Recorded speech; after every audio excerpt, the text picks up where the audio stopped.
Hi friends, welcome to CB Charepalli బ్రాహ్మణ వంటలు. ముందుగా సబ్స్క్రైబర్లకు అందరికీ కూడా హృదయపూర్వక ధన్యవాదాలండి. ఈరోజు మా అమ్మగారు సొరకాయ రొట్టె చేశారండి. సొరకాయ బియ్యపిండి రొట్టె సూపర్గా ఉంటుంది. టేస్ట్ ఆరోగ్యానికి చాలా చాలా మంచిది. మీరు కూడా ఖచ్చితంగా చేసుకొని తిని ఆరోగ్యంగా ఆనందంగా ఉండండి. ఇంకా ఈ వీడియో మీకు నచ్చినట్లయితే లైక్ చేయండి, షేర్ చేయండి, సబ్స్క్రైబ్ చేయండి. పక్కనే ఉన్న గంట సింబల్ని ప్రెస్ చేయండి. అప్పుడే మేము చేసే వీడియోలన్నీ మీకు నోటిఫికేషన్ రూపంలో వస్తాయండి. ధన్యవాదాలండి. Thank you very much.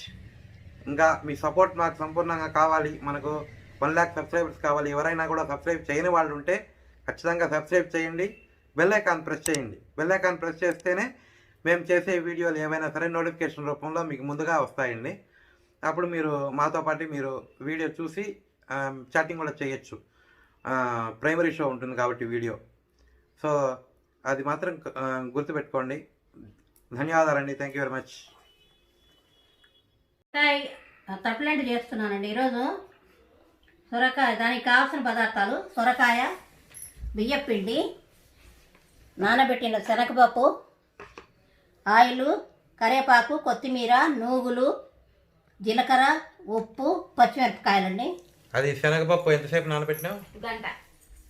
గంట సేపు నానబెట్టాలి. శనగపిండి, శనగబెడలు, శనగపప్పు తురుముకొని చేసుకోవాలి.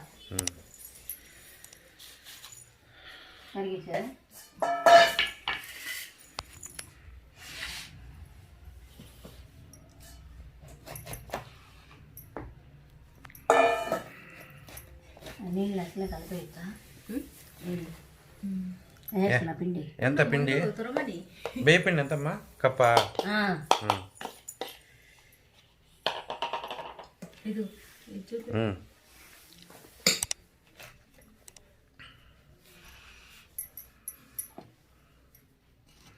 కల్లాపులు ఉండే తీసేయాలనా?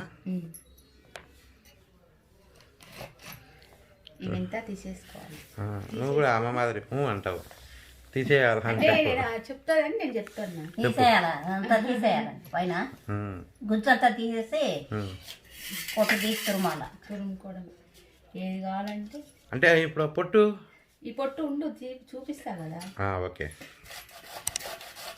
వెయిట్ అండ్ సీ అంటావా?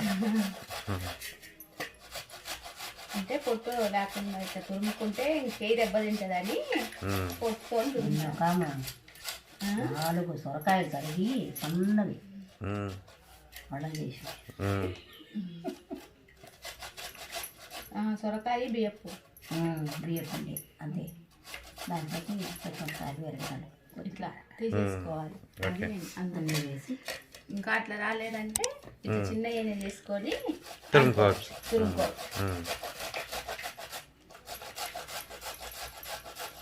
బాగుంటాయి. ఆరోగ్యానికి కూడా మంచిది కదా. గొడవలాగా కూడా కాల్చుకోవచ్చు. రొట్టె చేసుకోవచ్చు. రొట్టె చేసుకొని ఫస్ట్ క్లాస్గా ఉంటుంది. రొట్టె వడలు రెండు చేసుకోవచ్చు. ఇది ఇట్లా తురుముకోవాలండి. సొరకాయ అంతా ఇది మనం కప్పు అది బియ్యపిండి వేసినాం కదా. ఇది సగము సొరకాయ. ఒక కప్పు బియ్యపిండికి సగం సొరకాయ. పెద్ద సొరకాయ. చిన్నదైతే చిన్నది వేసుకోవచ్చు. ఓకే. అదేమి కొలత ఏం లేదు, అందాజుగా. అదేమేస్తానో అక్కడ ఉప్పు చెప్పి వెయ్యి. మళ్ళా అడుగుతారు వాళ్ళు, అమ్మ ఏమేసిందో తెలియదు మాకు బామ్మని. జీలకర్ర, ఇది తెల్ల స్పూన్ జీలకర్ర, 1 స్పూను నువ్వులు. నువ్వులు ఇప్పుడు తెల్ల నువ్వులు, నల్ల నువ్వులు అయినా వేసుకోవచ్చు. ఓకే, ఏమైనా వేసుకోవచ్చు. కరివేపాకు కొద్దిగా, కొత్తిమీర ఎంతైనా వేసుకోవచ్చు. వేసేసే ఈ పచ్చిమిరపకాయలు సరిగా వేసుకోవచ్చు. దంచి ఇప్పుడు దంచేస్తామని. ఓకే. పచ్చిమిరపకాయలు ఒకటేనా? వేసేసి వేసిన తర్వాత కలుపుకున్న తర్వాత నీళ్లు పడతాయంటే వేసుకో.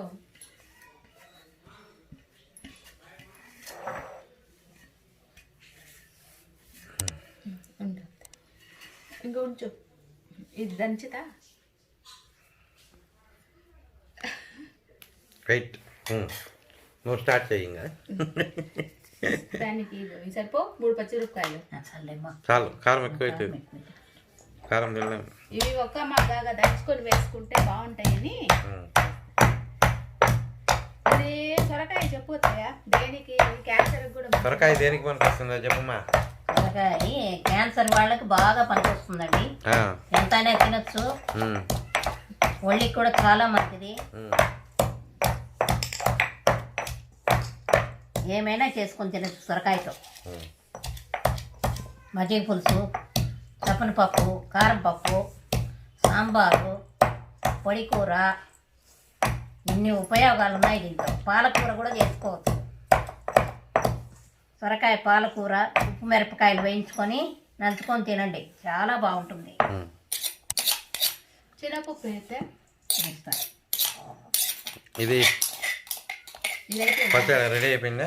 పచ్చిమిర్చి ఓకే వేస్తానా? కారం ఎక్కువ తినాలంటే ఎక్కువ వేసుకోవచ్చు. ఏం శనగబారం, ఇది కొబ్బరి అవన్నీ ఏమైనా పచ్చి కొబ్బరి అట్లాంటివి దీనికి లే. పచ్చి కొబ్బరి బదులు ఈ సొరకాయ వేస్తుంది. ఓకే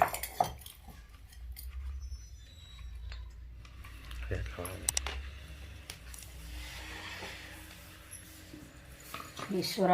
శనగపప్పు నానబెట్టుకున్న శనగపప్పు, కొద్దిగా ఆయిల్ అండి.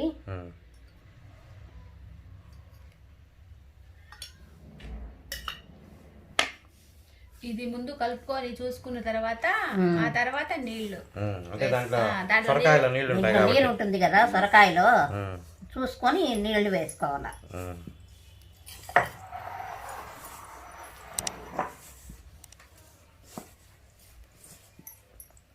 పిండి బాగా చపాతి పిండి లాగా ఉండాలా, తట్టేదానికి బాగుంటుంది. రొట్టె తట్టి చూపిస్తే ఆకలి అయితే అంత.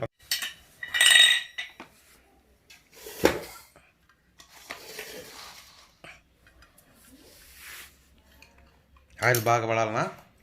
ఏం మళ్ళీ వేసుకోవచ్చు కట్టడానికి.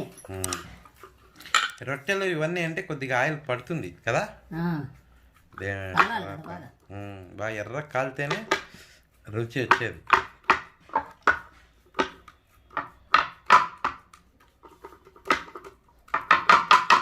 అదే ఆ పిజ్జాలు అవి వాడు ఎండిపోయినట్టు ఓవెన్లో పెట్టి ఎండిపోయినట్టు కాలుస్తాడు బాగా, అవి రేకుల మాదిరి ఉంటాయి ఇట్లా.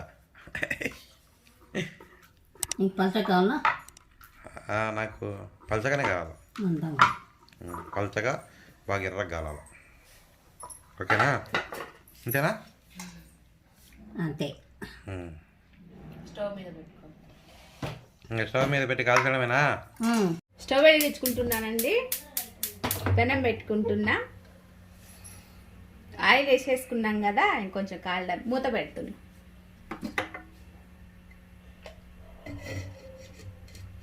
మూతన్నానండి, ఇదిగో ఈ విధంగా కాలుతుంది. తిరగ తిప్పుతున్నా,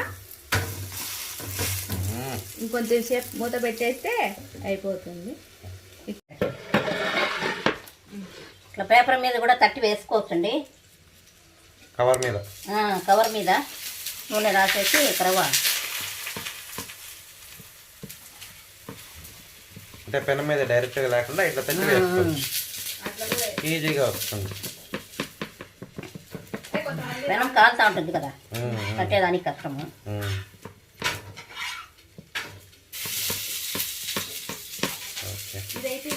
మూత తీసుకున్నానండి, అయిపోయిందండి ఇది. మనం ఇంకా ఎర్రగా కాల్చుకోవాలంటే గట్టిగా అయిపోతాయి, కానీ మేము మెత్తగా తింటామని కొంతమంది గట్టిగా తినేలాగుంటే కొంచెం ఎక్కువైనా కాల్చుకోవచ్చు. ఇప్పుడు తట్టింది వేస్తానండి, అది రాదనుకుంటా.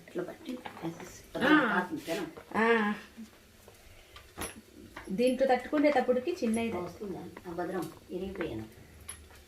ఇంతేనండి. సూపర్గా వస్తుంది. అంటే రాని వాళ్ళకు కొంచెం కొంచెం చిన్నవి తట్టుకుని, ఇంత పెద్దగా లేకుండా, ఇంత పెద్దవి లేకుండా. అంటే రాని వాళ్ళు ఉంటారు కదా. ఇప్పుడు ఆయిల్ వేసుకుందామండి.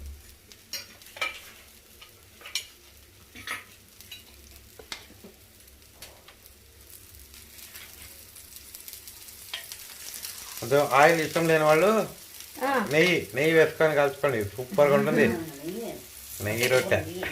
ఉమ్. ఇది కూడా కాలిపోయిందండి, తీసేస్తున్నా. ఇంకో చిన్నది వేసి చూపిస్తా. ఊరగాయలు ఏవైనా పనికొస్తాయండి. చట్నీ రొట్టెలు రెడీ అయినాయి.